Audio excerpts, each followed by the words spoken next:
mascot up here, the little teddy bear? Oh, yeah, he's been sitting there since 1982. He was given to me from a toy store that came and rode with me one time. Very cute. Back to the station. We'll see you up in the air when we come back. Very cute. All right, thanks, Jen. Hey, Trevor Burchard is here. He's the president and CEO of QuickContractors.com. We're going to talk about how to pick a contractor, and this is important because home renovations and picking a contractor always land in the top 10 rip-off and scams that people complain about. So let's start. What's the first question you ask if you're going to renovate your home and you want to pick a contractor?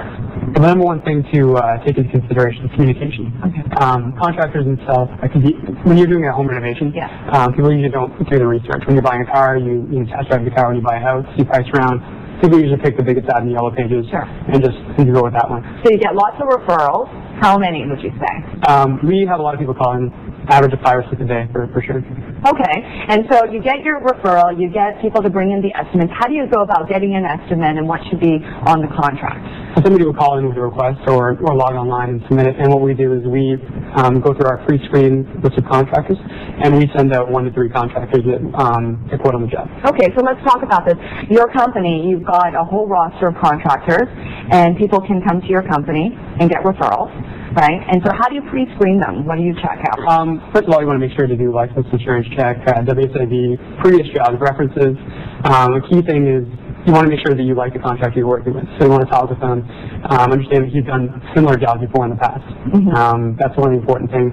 Also, the license insurance checks are probably the number one that we look into in previous customers. Yeah, because that's huge. If there's an accident on your property, believe it or not, you're responsible for that. All right, if the contractor gets hurt, so it's important that they have insurance.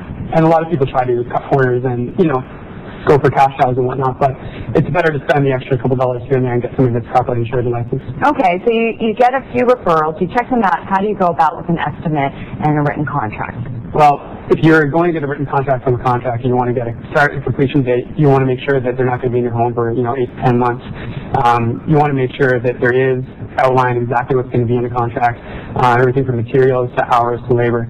Because a lot of times, some people just give you an ambiguous price, and people go with that, and they're surprised at the end of the job. And I can't emphasize enough that every written aspect on that contract should be so detailed. It's not enough to just say, we will install a window. You need to really have the dimensions of it, what kind of window. You have to get really detailed with the contract, right? Exactly. Because is that your only proof if there comes to be a problem in the long run? Yeah, that's the only recourse at the end of the day. We have people calling all the time with horror stories that, similar situations where they don't get a written contract, and then there's no recourse at the end of the day. Yeah, what sort of horror stories have you heard? One specific one just happened recently. Well, somebody put a 50% deposit, which isn't the industry standard. It's usually 10 to 15.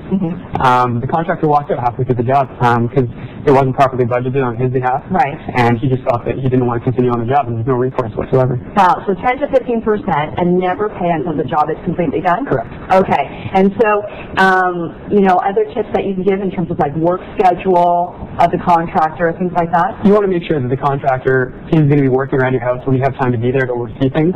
All the times if you leave the contractor in the house unattended, sometimes stuff goes unnoticed, stuff that you would want specifically done, ends up not getting done at the end of the day. And it's hard to go back and change things once it's already been completed. Okay, what about building permits? Building permits are one thing that a lot of people don't have a full grasp on things, and it's a matter of who is in charge of getting the permit. Sometimes it's the contractor, sometimes it's the consumer. That's what you can go to your local city office and check out first. Okay, but you really have to ask that question because one person might assume, oh, he's going to get the building permit rather than myself, and you don't know unless you ask that question. Exactly. Okay, and so, I know you pre-screen your contractors. If there's a problem, if somebody comes to your company and hires one of the contractors and they have a problem, how do you get involved? Yeah, we're third-party referral service. We make those guarantees, but what we do is provide a communication link between the contractor and the consumer.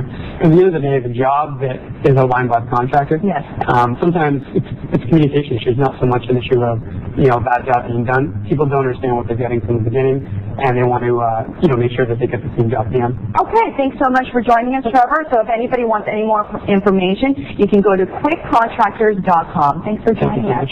We're going to take a short break here on Breakfast Television. It is 7:58. This fall, kids aren't the only ones going back to